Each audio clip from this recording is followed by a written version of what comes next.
Hello everyone, welcome to the series of understanding concepts of statistics in just 2 minutes. This is Dr. Atman Shah. In this video, I am going to discuss the concept of interval data.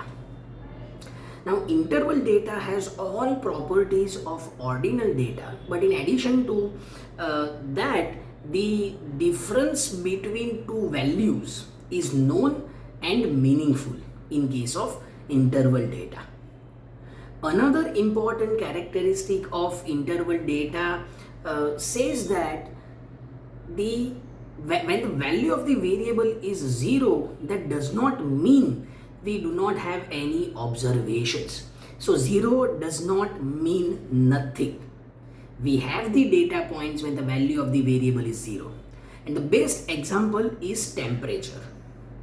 When the value of the temperature is 0, we still have data points, and the distance between two values, for example 30 degrees Celsius and 40 degrees Celsius, is meaningful.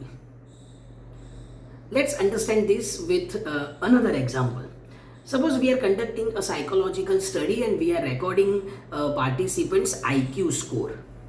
Now this information, IQ score, is interval data.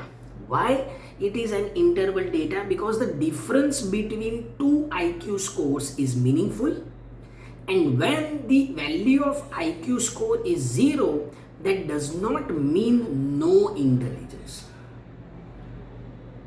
and that is why IQ becomes our interval data. So when we have interval data, we need to check whether our interval data is normally distributed or not. If it is normally distributed, use parametric tests. If it is not normally distributed, use non-parametric test. So that's the idea of interval data. If you like it, share it.